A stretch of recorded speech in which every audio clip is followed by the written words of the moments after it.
SS news కి స్వాగతం. ముందుగా హెడ్లైన్స్.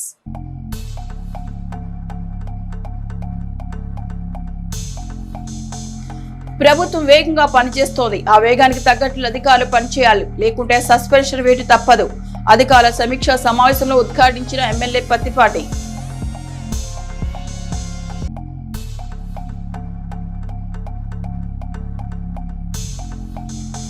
చిలకలూరిపేట ప్రభుత్వ వైద్యశాలలో మౌలిక సదుపాయాల కల్పనకు భూమి పూజ చేసిన ఎంపీ లావు, ఎమ్మెల్యే పత్తిపాటి. 10 కోట్ల రూపాయలతో నిర్మాణ పనులు ప్రారంభం.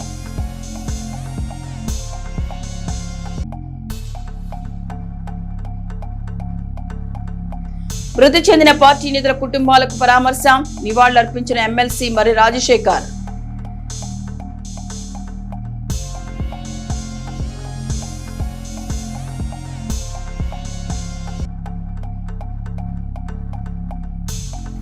రైతు ప్రభుత్వంలో అన్నదాతలకు అన్యాయం జరిగితే సహించేది లేదు. పొగాకు రైతుల వద్ద నుంచి పొగాకు కొనుగోలు చేయాలని ఎమ్మెల్యే పత్తిపాటి. చిలకలూరిపేటలో పొగాకు కొనుగోలు కేంద్రాలను పరిశీలించిన ఎంపీ లావు, ఎమ్మెల్యే పత్తిపాటి.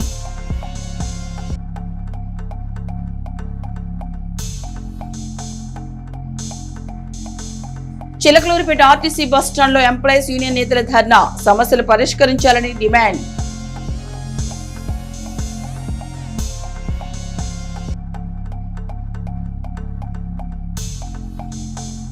కొనసాగుతున్న సుపరిపాలన తొలి అడుగు కార్యక్రమం. ప్రభుత్వ సంక్షేమ పథకాలు అందాయా లేదా అని ప్రజా సమస్యలు అడుగుతూ ముందుకు సాగిన పత్తిపాటి.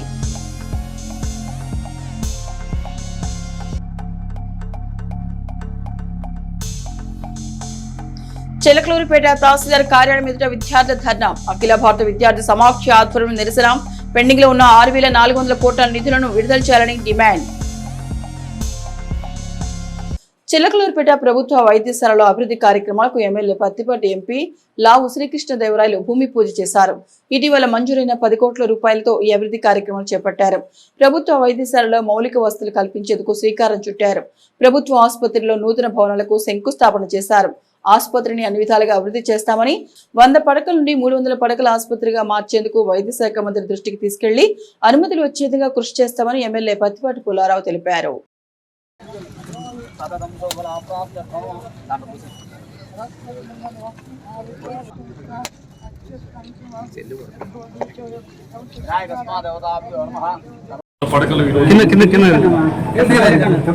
దాదాపు అన్ని స్పెషాలిటీస్ కూడా ఇక్కడ అందుబాటులోకి వచ్చాయి.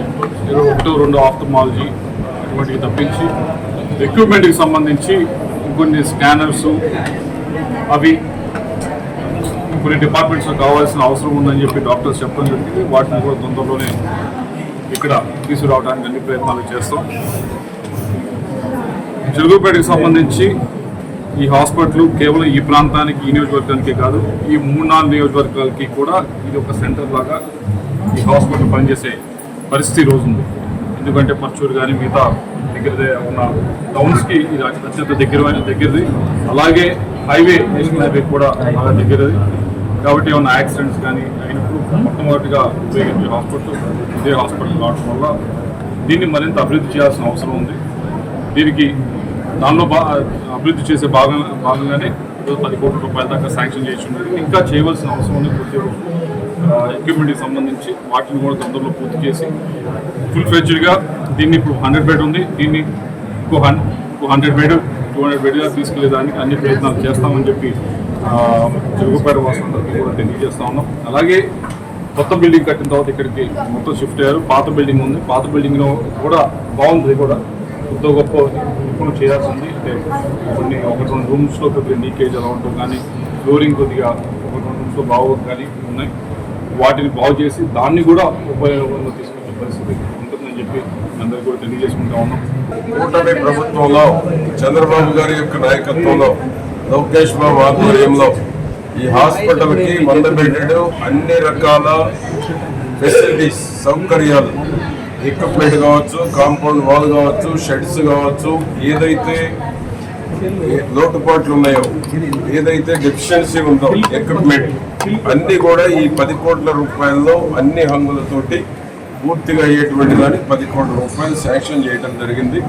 14-19 మధ్య నాబార్డు కింద 15 కోట్ల రూపాయలు ఆనాడు శాంక్షన్ చేపిస్తే ఆ తర్వాత వచ్చినటువంటి ప్రభుత్వం ఒక్క రూపాయి పని చేయకుండా కన్సర్న్డ్ మినిస్టర్ అయ్యుండి కూడా కన్సర్న్డ్ మినిస్టర్ ఒక్క నిమిషం ఆలోచిస్తే పూర్తయ్యేటువంటి పని అటువంటి పని కూడా చేయకుండా ప్రజలకు ప్రభుత్వ ఆసుపత్రులు అందుబాటులో లేకుండా దుర్మార్గాలు చేసినటువంటి గత అవినీతి మంత్రి సిగ్గుపడాలి. ఇటువంటి పనులు కూడా సొంత శాఖలో కూడా పని చేయించుకోలేనటువంటి అసమర్థపు అవినీతి మంత్రి.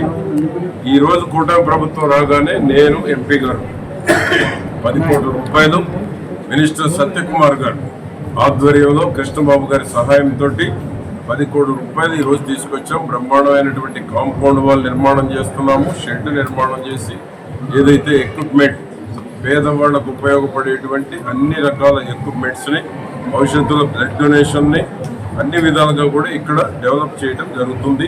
ఈ 100 బెడ్డెడ్ కనుక అన్ని రకాల ఎక్విప్మెంట్ అందుబాటులోకి వచ్చినట్లయితే చిలకలూరుపేట నియోజకవర్గమే కాదు, చుట్టుపక్కల ఉన్నటువంటి నియోజకవర్గం పచ్చూరు ఎక్కువ ఉపయోగిస్తారు, అద్దంకి నియోజకవర్గం వాళ్ళు ఎక్కువ వస్తారు ఇక్కడికి, రోడ్డు యాక్సిడెంట్ జరిగినటువంటి వాళ్ళు వస్తారు, పత్తిపాడు నియోజకవర్గం వాళ్ళు కూడా ఇక్కడికి వస్తారు. కాబట్టి ఈ యొక్క హాస్పిటల్కి చాలా ప్రాధాన్యత ఉంది, ప్రాముఖ్యత ఉంది. ఇప్పుడే మా ఎంపీ గారు కూడా చెప్తా ఉన్నారు, దీన్ని 300 బెడ్డెడ్ చేస్తే ఒక కాలేజీ కూడా తీసుకురావచ్చు. తప్పకుండా మేమిద్దరం కలిసి ఇంకా ఎంత మేరకు దీన్ని డెవలప్ చేయాలి, ఎంత మేరకు దీన్ని ఉపయోగించుకోవాలి, ఏ కాలేజీ తీసుకొస్తే మెడికల్ కాలేజీ కావచ్చు, మరొక రకమైనటువంటి మెడికల్లో ఉన్నటువంటి అనేక రకాల విభాగాలు ఉన్న కాలేజీలు ఉన్నాయి. వాటన్నిటికి కూడా ఏది దీన్ని కన్వీనియంట్గా ఉంటుందో తప్పకుండా మేమిద్దరం ప్రయత్నం చేసి చిలకలూరుపేట ఏరియా హాస్పిటల్కి ఒక ప్రత్యేకమైనటువంటి గుర్తింపు ఈ జిల్లాలో రాష్ట్రంలో తీసుకురావడం జరుగుతుంది. చిలకలూరుపేట వ్యవసాయ మార్కెట్ డౌన్ లో కొనసాగుతున్న పొగాకు కొనుగోలు కేంద్రాన్ని ఎంపీ లావు శ్రీకృష్ణదేవరాయలు ఎమ్మెల్యే పత్తిపాటి పుల్లారావు పరిశీలించారు. పొగాకు రైతులను సమస్యలను అడిగి తెలుసుకున్నారు. రైతులను పొగాకు కొనుగోలు కేంద్రంలోని కొంతమంది అధికారులు ఇబ్బందులు పెడుతున్నారని మా దృష్టికి వచ్చిందని ఎమ్మెల్యే పత్తిపాటి పుల్లారావు అన్నారు. రైతులను ఎవరిని ఇబ్బంది పెట్టవద్దు, రైతులు ఈ సంవత్సరం తీవ్రంగా నష్టపోయారు, అందుకే ప్రభుత్వమే పొగాకు కొనుగోలు చేస్తుందని ఎమ్మెల్యే పేర్కొన్నారు.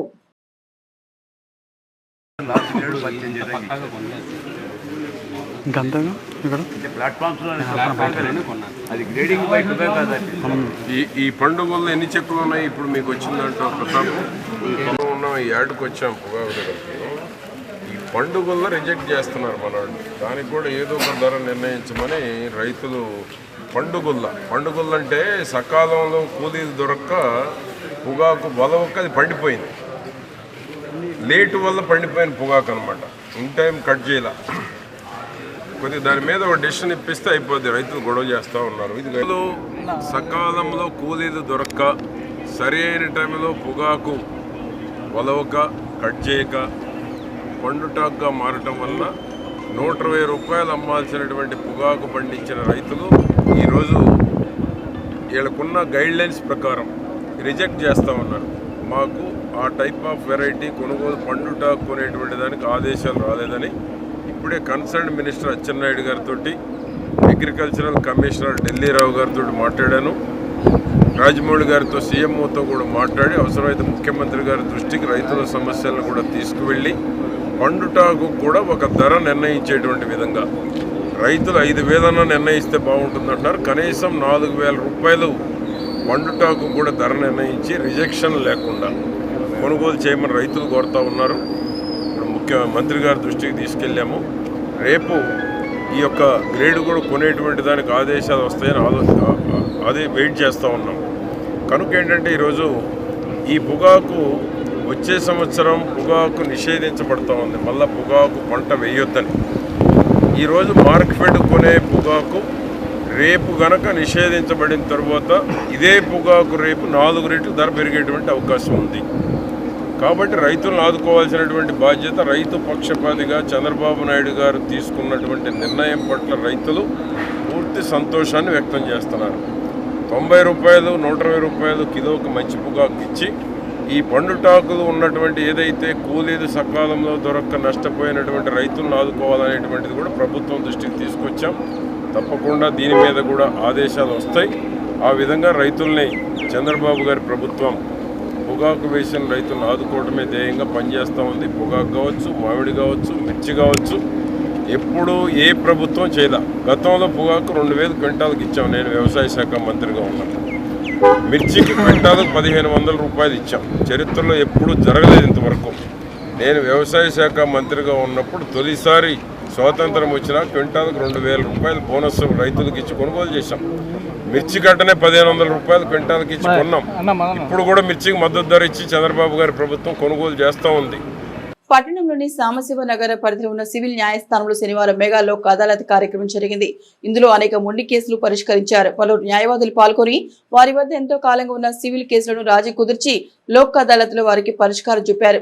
సివిల్ జడ్జి నరేందర్ రెడ్డి ఈ కేసులను క్షుణ్ణంగా పరిశీలించి పరిష్కరించారు. ఈ కార్యక్రమంలో న్యాయవాదులతో పాటు వివిధ కేసులకు సంబంధించిన బ్యాంక్ అధికారులు పాల్గొన్నారు. చిలకలూరుపేట ప్రభుత్వ వైద్యశాలలో ఎమ్మెల్యే పత్తిపాటి పుల్లారావు సమీక్ష నిర్వహించారు. ముఖ్య అతిథిగా ఎంపీ లావు శ్రీకృష్ణదేవరాయలు పాల్గొన్నారు. ఈ సమీక్షకు వైద్యశాలలో ఉన్న వైద్యులు సిబ్బంది హాజరయ్యారు. చిలకలూరుపేట ప్రభుత్వ ఆసుపత్రి అభివృద్ధికి నిధులు విడుదల చేయించామని ఎమ్మెల్యే పత్తిపాటి తెలిపారు. ఇంకా మెరుగైన వైద్య సేవలు అందించేందుకు కృషి చేస్తున్నామని, పేదలకు ఇబ్బందులు లేకుండా చూడాలని ఎమ్మెల్యే సూచించారు. కార్పొరేట్ వైద్యశాలకు ధీటుగా ప్రభుత్వ ఆసుపత్రిలో వైద్య సేవలు అందించాలని వైద్యులకు ఆదేశాలు జారీ చేశారు. ప్రభుత్వం నుంచి వచ్చిన నిధులతో ప్రభుత్వ ఆసుపత్రి రూపురేఖలు మారిపోవాలని వైద్యులకు సూచించారు.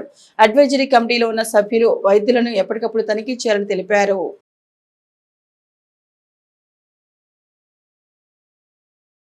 Guntur district cooperative central bank మాజీ చైర్మన్ నల్లపాటి శివరామ చంద్రశేఖరరావు నిన్న స్వర్గస్థులయ్యారు. ఈ విషయం తెలుసుకుని నరసరావుపేటలోని వారి కార్యాలయం వద్ద ఉన్న వారి పార్థివ దేహానికి నివాళులర్పించి కుటుంబ సభ్యులను నరసరావుపేట పార్లమెంట్ సభ్యులు లావు శ్రీకృష్ణదేవరాయలు, శాసనమండలి మరి రాజశేఖర్ పరామర్శించారు.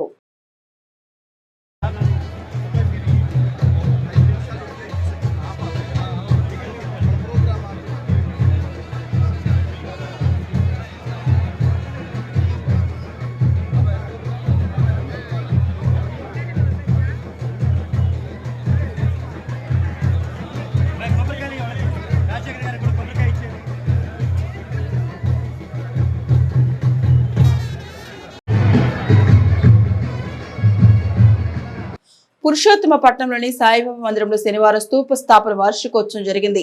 ఈ కార్యక్రమంలో పలువురు భక్తులు పాల్గొని భజనలు, కీర్తనలు ఆలపించారు. ఆలయ అర్చకులు మురికిపూడి లక్ష్మీనారాయణ ఆధ్వర్యంలో ప్రత్యేక పూజా కార్యక్రమాలు జరిగాయి. ఈ సందర్భంగా ఆయన మాట్లాడుతూ 10వ తేదీన జరిగే గురు పౌర్ణమి కార్యక్రమాన్ని జయప్రదం చేయాలని కోరారు.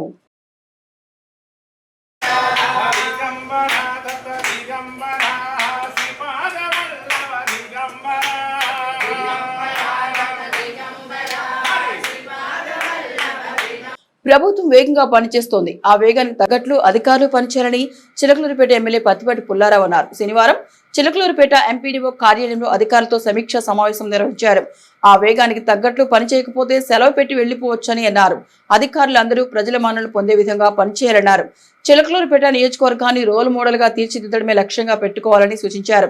P4 ద్వారా పేద కుటుంబాలను బంగారు కుటుంబాలుగా తయారు చేసేందుకు అధికారులు సన్నాహాలు చేసుకోవాలని ఎమ్మెల్యే పత్తిపాటి పుల్లారావు సూచించారు. చిలకలూరుపేట మండలంలో జరుగుతున్న జరగబోయే అభివృద్ధి పనులపై సమీక్ష నిర్వహించారు. చిలకలూరుపేట మండల పరిధిలో అన్ని గ్రామాల్లో అభివృద్ధి జరగడమే ప్రభుత్వ లక్ష్యమని ఎమ్మెల్యే పత్తిపాటి పుల్లారావు సూచించారు. ప్రభుత్వం ప్రవేశపెట్టిన P4 విధానంలో ప్రతి పేద కుటుంబానికి ఆదాయ వనరులు చూపించడమే P4 ప్రధాన ఉద్దేశమని ఎమ్మెల్యే పేర్కొన్నారు. ఇళ్లు లేని ప్రతి ఒక్కరికి ఇళ్ల స్థలాలు, ఇళ్లు నిర్మించి ఇవ్వడమే లక్ష్యంగా చేసుకుని అధికారులు సమన్వయంతో పనిచేయాలని ఆదేశాలు ఇచ్చారు.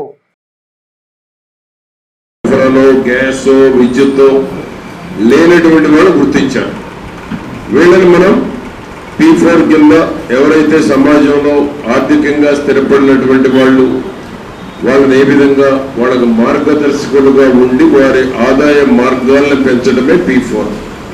కేవలం డబ్బులు ఇవ్వడమే కాదు, మార్గదర్శకులుగా ఉండటం. పిల్లలకు టీచర్ ఎట్లో ఆ విధంగా ఒక మార్గదర్శకులుగా ఉంటే వారికి మెరుగైనటువంటి ఆదాయ మార్గాలను చూపెట్టడం దీని మా యొక్క ప్రధానమైనటువంటి ఉద్దేశం. దీంట్లో క్లియర్గా ఇచ్చారు. కుటుంబాలను దత్తత తీసుకోవటం, పేదరికం నుండి బయటికి తీసుకురావడం అంటే మార్గదర్శకులుగా ఉండటమే. చిన్న వ్యాపారాలు, విద్యుత్ కెరియర్ కౌన్సిలింగ్, ప్రొఫెషనల్ నెట్వర్క్ అనుసంధానం. ఈ విధంగా ఏంటంటే టెక్నాలజీ ద్వారా ఆర్థిక స్తోమత ఉంటేనేమో పిల్లలకి సహకారం అందించడం, సూక్ష్మ సాగునీటి పారుదల అందించడం, సాంకేతిక అక్షరాస్యత కేంద్రాలని ఏర్పాటు చేయడం. ఆ విధంగా నిధుల అవసరాలు ఉంటే విద్యార్థులు స్కాలర్షిప్లు, ఇది కూడా P4 కింద వస్తుంది. ఇవన్నీ వైద్య చికిత్సకు డబ్బులు ఇవ్వటం, అదేవిధంగా అనాథాశ్రమాల్లో అభ్యాస సాధనాలు, ఇవన్నీ కూడా P4 కింద వస్తాయి. కాబట్టి ప్రతి గ్రామంలో ఇక్కడున్న విదేశాల్లో ఉన్న ప్రత్యక్షంగా పరోక్షంగా సహాయం చేస్తూనే ఉంటారు. వాళ్ళందరినీ కూడా P4 కింద మీరు నమోదు చేసి గ్రామాల్లో ఈ 9,800 కుటుంబాలు ఏదైతే ఉన్నాయో వారిని కొంతమందికి అటాచ్ చేస్తే వారి ఆదాయ మార్గాలను పెంచేటువంటి దానికి అవకాశం ఉంటుంది. వాళ్ళకు ఆలోచన లేకపోవచ్చు, ఆదాయ మార్గాలు చూపెడితే వాళ్ళు కూడా ఆదాయం పెరుగుతుంది అంటే వాళ్ళు కూడా మీకు P4లో ఎవరికైతే అడాప్షన్ ఇస్తామో వారి వెంట వారు కూడా వాళ్ళ ఆలోచనల్ని పంచుకొని వారు కూడా నడిచేటువంటి అవకాశం ఉంటుంది. కాబట్టి ఇవన్నీ కూడా P4 2047 చంద్రబాబు గారు ఆగస్టు 15 నాటికి 15 లక్షల కుటుంబాలని మన నియోజకవర్గం 9,800 175 నియోజకవర్గాలు యావరేజ్ 15 లక్షలు అవుతున్నారు. వీళ్ళందరూ ఆదాయం పెంచితే పేదరికం పోతుందనేటువంటిది చంద్రబాబు నాయుడు గారి యొక్క ఆలోచన, ఆశయం. దానికి మీరందరినీ భాగస్వాములు చేస్తున్నారు. దానికి ఒక యాక్షన్ ప్లాన్ తయారు చేసుకొని మా వాళ్ళు కూడా, మా మండల ప్రెసిడెంట్లు కూడా చెప్పాం. ఎవరు ఎన్ఆర్ఐ ఉన్నారు, ఎన్ఆర్ఐ ప్రతి వాళ్ళు మనకు తెలియకుండా సహాయం చేస్తూనే ఉంటారు. మా పార్టీ గ్రామ నాయకులు అందరికీ సహాయం చేస్తూనే ఉంటారు. కాబట్టి మీరు ఐడెంటిఫై చేసినటువంటి వాళ్ళ అడాప్షన్ తీసుకుంటే ఈ 9,800 కుటుంబాలు జీరో పవర్టీ తీసుకురావడం పెద్ద కష్టమేం కాదు. ఇవన్నీ రొటీన్గా జరిగేటువంటిదే.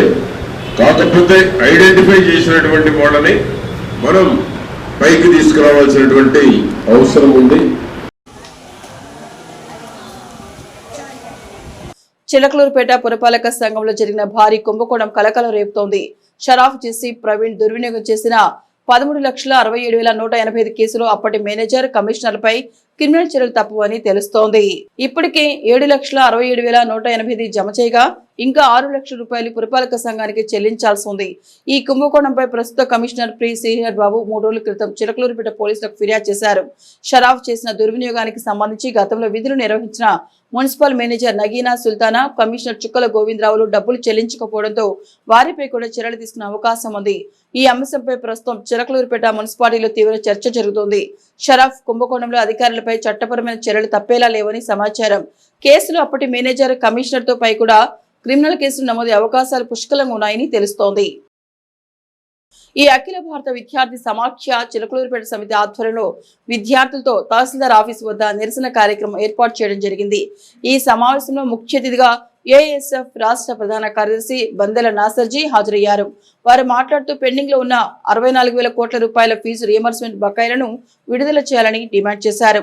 కూటమి ప్రభుత్వం అధికారంలోకి రాకముందు విద్యార్థులకి, తల్లిదండ్రులకి యువగళం పాదయాత్రలో ఎన్నికల ప్రచారంలో భాగంగా అధికారంలోకి వచ్చిన 100 రోజుల్లోనే ఫీజు రియంబర్స్మెంట్ బకాయిలను విడుదల చేస్తామని హామీ ఇచ్చారని, అధికారంలోకి వచ్చిన తర్వాత తూతూ మంత్రంగా కేవలం 600 కోట్లు విడుదల చేసి చేతులు దులుపుకున్నారని అన్నారు. బడ్జెట్ సమావేశాల నాటికి ఈ రాష్ట్రంలో 3,900 కోట్ల రూపాయల ఫీజు రియంబర్స్మెంట్ బకాయిలు ఉన్నాయని, ఆ సమావేశాల్లో రాష్ట్ర ప్రభుత్వం 2,600 కోట్ల రూపాయలు కేటాయించిందని, కేటాయింపుగా ఉండిపోయిందే తప్ప ఇంతవరకు ఒక్క విద్యార్థికి ₹1 విడుదల చేయలేదని ఆగ్రహం వ్యక్తం చేశారు. ఫీజు రియంబర్స్మెంట్ బకాయిలు కానందువలన విద్యార్థులు, విద్యాసంస్థల యాజమాన్యాల వద్ద నుండి మానసిక ఒత్తిడికి గురవుతున్నారని, ఇప్పటికే విద్యాసంస్థలు పూర్తి చేసుకుని ఫీజులు చెల్లించలేక కళాశాలలోని సర్టిఫికెట్లుంచి ఉన్నత విద్య చదవలేక మరో పనికి వెళ్లలేక తీవ్ర ఇబ్బందులకు గురవుతున్నారు. కాబట్టి రాష్ట్ర వ్యాప్తంగా పెండింగ్ లో ఉన్న 6,400 కోట్ల ఫీజు రియంబర్స్మెంట్, స్కాలర్షిప్ విడుదల చేసి పేద విద్యార్థులకు న్యాయం చేయాలని డిమాండ్ చేశారు. పేద విద్యార్థులకు పీజీ విద్య నుంచి రచించడానికి శాపంగా మారిన జీవో నెంబర్ 77ను రద్దు చేయాలని డిమాండ్ చేశారు. జూలై 11న రాష్ట్ర వ్యాప్తంగా కలెక్టరేట్ కార్యాలయం ఎదుట ఏఎస్ఎఫ్ ఆధ్వర్యంలో ధర్నా కార్యక్రమాలు చేపడతామని హెచ్చరించారు. ఈ కార్యక్రమంలో జిల్లా కార్యదర్శి మేకపుత్ర నాగేశ్వరరావు, మధు, హేమంత్, యాసిన్, సన్నీ, చరణ్, నవీన్, తెల్లపాటి సాహిత్ కుమార్, నాయుడు, సాయి శ్రీనాథ్ తదితరులు పాల్గొన్నారు. విడుదల చేయాలి, పెండింగ్ లో ఉన్న వసతి విద్యార్థులను వెంటనే విడుదల చేయాలి, జీవో నెంబర్ 77 వెంటనే రద్దు చేయాలి జీవో నెంబర్ 77 వెంటనే రద్దు చేయాలి జీవో నెంబర్ 77 వెంటనే. ఏఎస్ఎఫ్ రాష్ట్ర ప్రధాన కార్యదర్శి రాష్ట్ర వ్యాప్తంగా పెండింగ్లో ఉన్న 6,400 కోట్ల రూపాయల ఫీజు రియంబర్స్మెంట్ స్కాలర్షిప్ బకాయిలను విడుదల చేయాలని, అదేవిధంగా పేద విద్యార్థులకు పీజీ విద్య అభ్యసించాలని శాపంగా మారిన జీవో నెంబర్ 72 అని చెప్పని ఏఎస్ఎఫ్గా రాష్ట్ర వ్యాప్తంగా ఆందోళన కార్యక్రమం చేపడతా ఉన్నాం. ప్రధానంగా ఈ రాష్ట్ర విద్యాశాఖ మంత్రి నారా లోకేష్ గారు తాను అధికారంలోకి రాకముందు తన సొంత మంగళగిరి నియోజకవర్గంలో వేలాది మంది విద్యార్థులు సమీకరించి అనేక హామీలు ఇచ్చారు. ప్రధానంగా విద్యార్థులు కూటమి ప్రభుత్వం అధికారంలోకి వచ్చిన వెంటనే 2 నెలల్లో ఫీజు రియంబర్స్మెంట్ స్కాలర్షిప్ బకాయిలు విడుదల చేస్తాం. విడుదల చేసి పూర్తి స్థాయి విద్యార్థులకి పూర్తి లోకేష్ అన్నలోకి వచ్చిన తర్వాత కేవలం 700 కోట్ల రూపాయలు విడుదల చేసి చేతులు దులుపుకున్నారు. దాన్ని ఆల్ ఇండియా స్టూడెంట్ ఫెడరేషన్ ఏఎస్ఎఫ్గా పూర్తి కనిపిస్తూ ఉన్నాం. ఈ రాష్ట్ర బడ్జెట్ సమావేశాల నాటికి రాష్ట్రంలో 3,900 కోట్ల రూపాయలు ఫీజు రియంబర్స్మెంట్ స్కాలర్షిప్ బకాయిలు ఉంటే రాష్ట్ర ప్రభుత్వం 2,600 కోట్ల రూపాయలు కేటాయించింది. కేటాయించడం మిగిలిపోయింది తప్ప ఎక్కడ కనీసం ఒక్క రూపాయి కూడా విద్యార్థి జమ కాలేదు. అనేక మంది విద్యార్థులు, ప్రధానంగా 9,70,000 మంది వర్గాల విద్యార్థులు వాళ్ళ తల్లిదండ్రులు బంగారు తాకట్టు పెట్టాలా ఫీజు కట్టే పరిస్థితి రాష్ట్రం నెలకొంటా ఉంది. అదేవిధంగా మేము అధికారంలోకి వస్తే 100 రోజుల్లో జీవో నెంబర్ 70 రద్దు చేస్తామన్నారు. జీవో నెంబర్ 75 ప్రధానంగా పీజీ సెట్ రాసి ప్రైవేట్ పీజీ కళాశాలల్లో, ఎయిడెడ్ పీజీ కళాశాలల్లో సీట్లు పొందిన విద్యార్థులకి ఫీజు రియంబర్స్మెంట్ స్కాలర్షిప్ వర్తించబడదని చెప్పని ఈ జీవో నెంబర్ 70 అని చెప్తా ఉంది. కాబట్టి జీవో నెంబర్ 70 రద్దు చేస్తామని చెప్పారు. కానీ అధికారంలోకి వచ్చిన తర్వాత 2 పీజీ సెట్లు అయినాయి. ఎక్కడ కనీసం జీవో నెంబర్ రద్దు చేయలేదు. పీజీ సంఖ్య దాదాపు 50% పట్టింది. స్పష్టంగా తెలియజేస్తా ఉన్నాం. దీని 2 డిమాండ్ పరిస్థితి మాత్రం రేపు జూలై 11వ తేదీన రాష్ట్ర వ్యాప్తంగా ఆధ్వర్యంలో జిల్లా కలెక్టర్ కార్యాలయం పెద్ద ఆందోళన. ఆరోగ్యానికి సంబంధించిన 42 రకాల పరీక్షలు వెంటనే తెలియజేసే అధునాతన యంత్రం స్థానిక టీడీపీ క్యాంపు కార్యాలయంలో ఉంచారు. ఈ యంత్రాన్ని త్వరలో శాసనసభ్యులు పత్తిపాటి ప్రారంభించనున్నారు. Dandamudi health office services DHOS పేరుతో ఈ సేవలను పత్తిపాటి గార్డెన్స్ లో మినిమం ఫీజుతో పేదల సౌకర్యం కోసం అందుబాటులో ఉంచనున్నట్లు Pattipati charitable trust convener Kanchela Srinivasarao తెలిపారు. ఈ యంత్రం ఆంధ్రప్రదేశ్ లో తొలిసారిగా చిలకలూరిపేటలో ఏర్పాటు చేస్తున్నట్టు తెలిపారు. టీడీపీ క్యాంపు కార్యాలయంలో ఉంచిన ఈ యంత్రాన్ని శనివారం డీఎస్పీ నాగేశ్వరరావు, తహసీల్దార్ అహ్మద్ హుసేన్, రూరల్ సి సుబ్బానాయుడుతో పాటు పలువురు వైద్యులు తిలకించారు. యంత్రం పనితీరును పరిశీలించారు. ఈ సందర్భంగా తహసీల్దార్ అహ్మద్ హుసేన్ మాట్లాడుతూ ఈ యంత్రం ద్వారా ఖచ్చితమైన ఫలితాలు పొందవచ్చన్నారు. పేరు మొహమ్మద్ హుసేన్, తహసీల్దార్ చిలకలూరిపేటగా పనిచేస్తున్నాను. ఈరోజు మన యొక్క వైద్య రంగంలో అద్భుతమైన ఒక పరికరాన్ని గౌరవ మాజీ మంత్రివర్యులు మరి హానరబుల్ ఎమ్మెల్యే గారు ఈరోజు లాంచ్ చేయడం జరుగుతుంది. దీన్ని త్వరలో ప్రజలకి అందుబాటులో తీసుకురావడం, మన నియోజకవర్గంలో మొట్టమొదటిగా అందుబాటులో తీసుకురావడం జరుగుతుంది. ఈ యొక్క DHOS Dandamudi health service office అనే ఒక అత్యాధునిక పరికరాన్ని 42 పారామీటర్స్తో హెల్త్ పారామీటర్స్ యొక్క డేటా మనకి అప్పుడే చెక్ చేసి వెంటనే రిజల్ట్స్ ఇవ్వడం జరుగుతుంది. సో ఇలాంటి సదవకాశాన్ని ప్రజలందరూ, కాన్స్టిట్యుయెన్సీ ప్రజలందరూ సద్వినియోగం చేసుకోవాల్సిందిగా ఇలాంటి అద్భుత పరికరాన్ని మన నియోజకవర్గానికి పరిచయం చేసిన హానరబుల్ ఎమ్మెల్యే గారికి కృతజ్ఞతలు తెలుపుతూ ప్రజలందరూ ఈ అవకాశాన్ని సద్వినియోగం పరచుకోవాల్సిందిగా కోరుతున్నాను.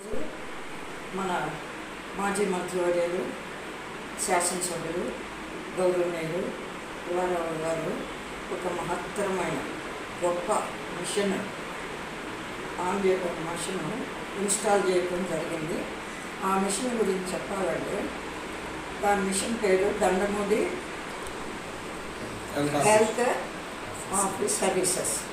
ఆ మిషన్లో 42 టెస్టులు, బ్లడ్ టెస్టులు కానివ్వండి, మన బాడీ పారామీటర్స్ కానివ్వండి, తర్వాత heart condition, lungs condition, everything 42 టెస్టులు చాలా మినిమం ఛార్జెస్ తోటి మన ఊరు ప్రజలకు, చుట్టుపక్కల గ్రామాల ప్రజలకు వినియోగపడేటట్టు మినిమం ఛార్జెస్ తోటి ఈరోజు ఈ మిషన్ ఇన్స్టాల్ చేయడం జరిగింది.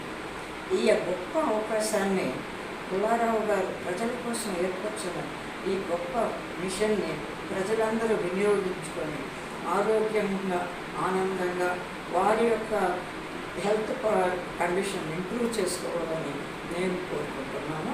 అలాగే ఈ మిషన్ యొక్క గొప్పతనం చెప్పాలంటే ఈ మిషన్ పరీక్షలు చేసిన within half an hour అన్ని రిజల్ట్స్ మనకి మన వాట్సాప్లోకి వచ్చేస్తాయి.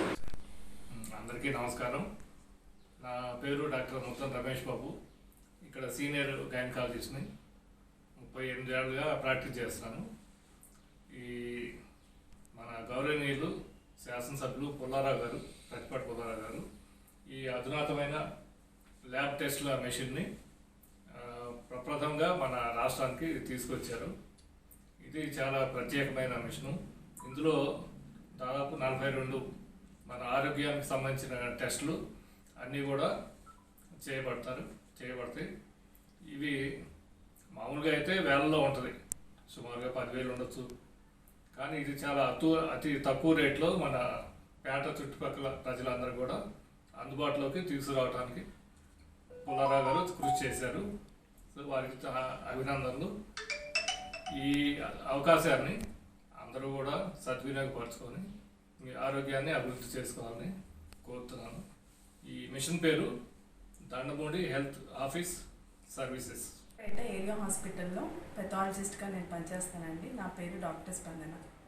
మరి ఇప్పుడు ఈరోజు మేము ఇక్కడ ఈ చాలా అడ్వాన్స్గా తెచ్చిన మిషన్ని చూస్తున్నామండి. ఇంత అడ్వాన్స్గా ఉన్న మిషన్ మేము ఇప్పటివరకు చూడలేదు. అన్నీ ఆల్మోస్ట్ 42 టెస్ట్లు అనేది దీని మీద రన్ చేస్తారు. బీపీ నుంచి ఈసీజీ, ఎల్ఎఫ్టీ, ఆర్ఎఫ్టీ, అలానే కాకుండా eye vision, ENT, mental assessment కూడా దీంట్లో ఉంది. సో ఇది ఇంత advance technology for the first time ఆంధ్రప్రదేశ్లోని చిలకలూరుపేటలో రావటం అనేది మాకు చాలా గర్వంగా ఉందండి. సో చాలా ఇట్లాంటి సర్వీస్ ఒక కామన్ పీపుల్కి, అది కూడా చాలా తక్కువ ధరలో అందజేస్తున్నందుకు ప్రతిపాటి పుల్లారావు గారు ఏమంటారు, ధన్యవాదాలు. గుంటూరులోని జిల్లా పరిషత్ కార్యాలయంలో జరిగిన సర్వసభ్య సాధారణ సమావేశంలో టీడీపీ పార్లమెంటరీ పార్టీ నేత FCI Andhra Pradesh chairman Narasaraopet MP లావు శ్రీకృష్ణదేవరాయలు పాల్గొన్నారు. పల్నాడులోని పలు సమస్యలపై ప్రస్తావించారు. పల్నాడు జలకళ వరిగిపుడిసెల లిఫ్ట్ ఇరిగేషన్ ప్రాజెక్టును పూర్తి చేసే అంశంపై చర్చిస్తూ కేంద్ర ప్రభుత్వం వద్ద అదనపు నిధుల సేకరణపై కృషి చేస్తారని చెప్పారు. పల్నాడులోని లిఫ్ట్ ఇరిగేషన్లను బాగు చేసి రైతులకు నీటిని అందించే దానిపై చర్చించారు. సూర్యగారి ప్రాజెక్టు ద్వారా ప్రతి ఇంటిపై సోలార్ ప్యానెళ్లను అమర్చాలని, ఈ ప్రాజెక్టుపై అధికారులు మరింత కసరత్తు చేయాలని సూచించారు. రైతులకు యూరియా ఎరువులను పంట సమయానికి సకాలంలో అందించాలని, తెగుళ్లను తట్టుకుని నిలబడే మేలైన వంగడాలను అందుబాటులో ఉంచాలని, నకిలీ విత్తనాలపై చర్యలు తీసుకోవాలని చర్చించారు. ఆయుష్మాన్ భారత్ కార్డులను ప్రజలకు అందించే విషయంపై మాట్లాడారు. కందులు కొనుగోలు జరిగి రైతులకు మేలు చేకూర్చే అంశంపై మాట్లాడారు. పల్నాడు డిఆర్డీఏ విభాగంలో జరిగిన అవినీతిపై సమగ్ర విచారణ జరిగేలా చూడాలని అధికారులను ఆదేశించారు. 5 ఏళ్లలో ప్రజలకు కనీసం సాగునీరు ఇవ్వని వారికి ఓట్లేసి ఎంత బాధపడ్డారో, ఎన్ని కష్టాలు అనుభవించారో ప్రజలు ఎప్పటికైనా ఆత్మ విమర్శ చేసుకోవాలని మాజీ మంత్రి శాసనసభ్యులు పత్తిపాటి సూచించారు. ఫ్యాన్ గుర్తుకు ఓటేసిన వారు గత ప్రభుత్వంలో ఏం లబ్ధి పొందారో వారే ఆలోచించుకోవాలన్నారు. గత పాలకులు ఏ గ్రామంలో ఏమున్నాయి, అక్కడ ఏం దోచుకోవచ్చని ఆలోచించారే తప్ప ప్రజలకు మంచి చేయాలి, పల్లెల్ని బాగు చేయాలనే ఆలోచన లేకుండా విచ్చలవిడిగా దోపిడీ లక్ష్యంగా స్వైర విహారం చేశారని పత్తిపాటి స్పష్టం చేశారు. మేజర్ పంచాయతీలైన గొట్టిపాడు, దండమూడి పరిధిలోని మిట్లపాలెం, ఈవురిపాలెం, నాగభైరవారిపాలెం, గోరెంటవారిపాలెం గ్రామాల్లో సుపరిపాలనలో తొలి అడుగు ఇంటింటికి తెలుగుదేశంలో భాగంగా పత్తిపాటి సుజలా స్రవంతి తాగునీటి ప్లాంట్ సహా పలు అభివృద్ధి పనులకు శంకుస్థాపన చేశారు. అనంతరం గ్రామస్తులను ఉద్దేశించి మాట్లాడారు. ఉప ముఖ్యమంత్రి పవన్ కళ్యాణ్ రాష్ట్రాభివృద్ధి ధ్యేయంగా పనిచేస్తున్నారని, తనకు అనుభవం లేనందున చంద్రబాబు నాయకత్వమే రాష్ట్రాన్ని బాగు చేస్తోందని గట్టిగా నమ్ముతున్నామన్న ఆయన వ్యాఖ్యలు నిజంగా అభినందనీయమని పత్తిపాటి చెప్పారు. పవన్ కళ్యాణ్ లా ప్రజలు నిస్వార్థంగా ఆలోచించి చంద్రబాబు నాయకత్వానికి అండగా నిలిస్తే రాష్ట్రానికి భావితరాలకు మంచి భవిష్యత్తు ఉంటుందని పత్తిపాటి తెలిపారు. దండముడి గ్రామస్తులు చెప్పిన సమస్యలని పరిష్కరిస్తారని పత్తిపాటి స్పష్టం చేశారు. ఎన్డీఆర్ సుజలా స్రవంతి పథకం, వాగుల్లో పూడికతీతతో పాటు ఇతర సమస్యల పరిష్కారానికి మొత్తం 75 లక్షలు వెచ్చించబోతున్నట్లు పత్తిపాటి చెప్పారు. త్వరలోనే దండమూడి, ఈ ఊరి వారిపాలెం మధ్య రోడ్డు నిర్మిస్తామన్నారు. సమాజంలో అట్టడుగున ఉన్న పేదల్ని ఆర్థికంగా ఆదుకోవడమే లక్ష్యంగా ముఖ్యమంత్రి చంద్రబాబు P4 పథకాన్ని తీసుకొచ్చారన్నారు. ప్రజలకు, రాష్ట్రానికి మంచి జరగాలి, పిల్లల భవిష్యత్తు బాగుండాలని నమ్మేవారు ఎప్పటికీ చంద్రబాబు నాయకత్వాన్ని, టీడీపీ గెలుపునే కోరుకోవాలని, అప్పుడే అందరికీ మేలు జరుగుతుందని పత్తిపాటి స్పష్టం చేశారు. తెలుగుదేశం కూటమి పాలనలో ప్రజలందరికీ న్యాయం జరుగుతుందని టీడీపీ నాయకులు, సమాజ సేవకులు అనిశెట్టి శ్రీనివాసరావు తెలిపారు. అయితే ఇంకా వైసీపీ ప్రభుత్వంలో ఉన్న రేషన్ కార్డులు తదితరులను మార్చాలని ఆయన కోరారు. గతంలో అనేక మంది టీడీపీ వారి కార్డులు రద్దు చేశారని వాటిని పరిశీలించి వెంటనే అర్హులకు ఇవ్వాలని వారు కోరారు. ప్రభుత్వ కార్యాలయాల్లో విచ్చలవిడిగా అవినీతి జరుగుతోందని దీనిపై ప్రభుత్వం దృష్టి పెట్టాలని ఆయన కోరారు. ప్రతి డిపార్ట్మెంట్లో రాష్ట్ర ప్రభుత్వ ఆల్ ఆర్ డిపార్ట్మెంట్ కరప్టెడ్. ప్రతి డిపార్ట్మెంట్లో డబ్బు లేనిది పని జరగట్లేదని ప్రజలు తెలియజేస్తారు. నేను ఒక కార్యకర్తగా ఆవేదన చెందుతున్నాను. ముఖ్యంగా అన్ని డిపార్ట్మెంట్లో ఆల్ ఆర్ డిపార్ట్మెంట్లో లంచం తీసుకోవటం నేరం అని అన్ని డిపార్ట్మెంట్లో బోర్డులు పెట్టాలి, నేమ్ బోర్డులు. ముఖ్యంగా చంద్రబాబు నాయుడు గారు, గౌరవనీయులైన చంద్రబాబు నాయుడు గారు, డిప్యూటీ సీఎం పవన్ కళ్యాణ్ గారికి, లోకేష్ గారికి, రాష్ట్ర విద్యాశాఖ మంత్రి గారికి కూడా తెలియజేస్తున్నాం. మీ మీద ప్రజలకు నమ్మకం ఉంది. నమ్మకం ఉండబట్టే ప్రజల అధికారం ఇచ్చారు. 1 సంవత్సరం అయిపోయింది. ఈ సంవత్సరంలో మీరు చేసిన మేలు కూడా చెబుతా. అన్న క్యాంటీన్ ఒకటి, తల్లికి వందనం. కానీ ఎడ్యుకేటెడ్ కూడా ఇప్పుడు కూడా అమ్మ కూడా అంటున్నారు. నాకు అదొక బాధాకరమైన విషయం. సరే, తల్లికి వందనం అనే అనాలి, అదే కరెక్ట్ పదం. అది అంటం లేదు కొంతమంది, అది వేరే విషయం. నేను చెప్పేది ఏంటంటే, ప్రతి డిపార్ట్మెంట్లో అవినీతి ఎలా జరుగుతుందంటే, ఉదాహరణకి పోలీస్ డిపార్ట్మెంట్ ఉంది. పోలీసులకి అధికారాలు ఉన్నాయి. చట్టానికి 1000 కళ్ళు. చట్టాన్ని గౌరవిస్తా నేను. స్థానిక ఏపీఎస్ ఆర్టీసీ బస్టాండ్ వద్ద శనివారం ఉదయం ఎంప్లాయీస్ యూనియన్ ఆధ్వర్యంలో గేట్ మీటింగ్ కార్యక్రమం జరిగింది. ఈ సందర్భంగా ఎర్ర బ్యాడ్జీలు ధరించి నిరసన తెలిపారు. ఎన్నో ఏళ్లుగా అపరిష్కృతంగా ఉన్న తమ సమస్యలు పరిష్కరించాలని ప్రభుత్వాన్ని కోరారు. ఈ సందర్భంగా డిపో కార్యదర్శి అద్దంకి వరప్రసాద్ మాట్లాడుతూ రాష్ట్రంలోని అన్ని బస్ డిపోల వద్ద ఈ కార్యక్రమం నిర్వహిస్తున్నట్లు వివరించారు. రాష్ట్ర కమిటీ ఆదేశానుసారం శుక్రవారం కూడా ఈ గేట్ మీటింగ్ కార్యక్రమాన్ని నిర్వహించినట్టు తెలిపారు. ఈ గేట్ మీటింగ్ లో రాష్ట్ర నాయకులు బి కోటేశ్వరరావు, డిపో అధ్యక్షులు కృష్ణతో పాటు పలువురు కార్మికులు పాల్గొన్నారు. రాష్ట్ర కమిటీ పిలుపు మేరకు 2వ రోజున మరి గేట్ మీటింగ్ ఏర్పాటు చేయడం అనేది నేను 4వ తారీఖున చేసిన మీరందరూ కూడా రాష్ట్ర కమిటీ తరఫున ధన్యవాదాలు తెలుపుతూ ఉన్నాం. అలాగే మరి ఈ రోజు కూడా రాష్ట్ర వ్యాప్తంగా నిరసన కార్యక్రమాలు తెలియజేస్తూ ఉన్నాయి. మరి ఈ రోజున నిన్నైతే ఏదైతే ఉందో 35 డిమాండ్స్ ఇచ్చాము. ఈ 35 డిమాండ్లో ప్రధానంగా చర్చించాము.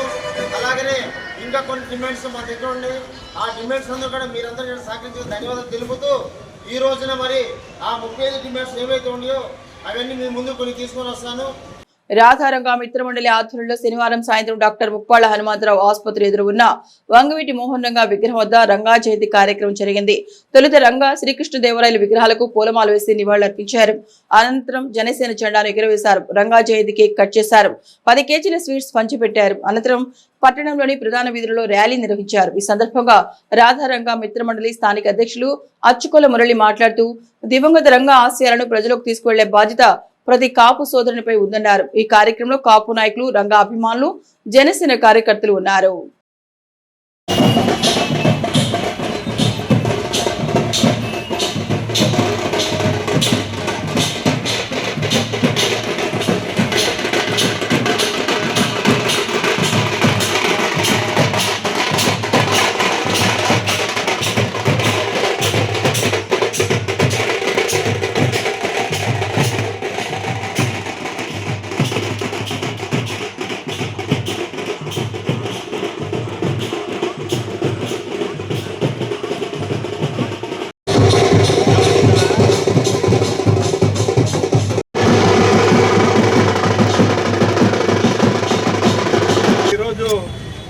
వంగవీటి మోహన్ రంగా గారి 78వ జయంతి సందర్భంగా ఈ కార్యక్రమాన్ని నిర్వహించడం జరిగింది. మరి నేను ఇంటర్ చదివే రోజుల్లో వంగవీటి మోహన్ రంగా గారు మా ఊరిలో కొన్ని చట్టరీత్యా కొన్ని కేసుల విషయంలో ఇక్కడ ఉండవలసి వచ్చింది. ఆ రోజుల్లో 88లోనే నేను రంగా గారికి అనుచరుడిగా పనిచేశాను. మరి రంగా గారు అంటే నాకు మంచి అభిమానం ఉంది. కానీ కొన్ని అనివార్య కారణాల వల్ల 89 ఎలక్షన్ నుంచే నేను రంగా గారిని కాదని తెలుగుదేశం పార్టీకి చేయాల్సిన పరిస్థితులు ఏర్పడ్డాయి. నేను ఒకే పార్టీలో 40 సంవత్సరాలు సుదీర్ఘ రాజకీయం. చంద్రబాబు కన్నా తెలుగుదేశం పార్టీలో సీనియర్ నాయకులు మేము. చంద్రబాబు కూడా 89లో వచ్చాడు, 85లోనే తెలుగుదేశం జెండా ఎత్తిన వాళ్ళం మేము. మరి ఆ విధంగా తెలుగుదేశంలో కొనసాగుతూ రంగా గారి అభిమానాన్ని గుండెల్లో దాచుకుని తెలుగుదేశం పార్టీ జెండాను మోయాల్సిన కారణాలు ఎన్నో ఉన్నాయి. కానీ ఈ రోజున నేను కొన్ని సేవా కార్యక్రమాలు చేయాలని జనసేనలోకి వచ్చిన కానించి సేవా కార్యక్రమాలు చేయడానికి సిద్ధమై ఉన్నాను. ఆ సేవా కార్యక్రమాలు అనేవి మన వంగవీటి మోహన్ రంగా గారి రాధారంగ మిత్ర మండలి ఒక సొసైటీగా ఏర్పాటు చేసి కొంతమంది ఆర్థిక ఇబ్బందులు ఉండి కొన్ని విధాల ఆరోగ్యరీత్యా ఇబ్బందులు పడే వారికి ఏదో ఒక రకంగా సాయం చేసి అటు జనసేన పార్టీకి ఇటు రాధారంగ మిత్ర మండలి తరఫున ఎన్నో కార్యక్రమాలు చేయాలని ముందుకు వచ్చాం. ఇవి బులెటిన్ విశేషాలు. నమస్తే.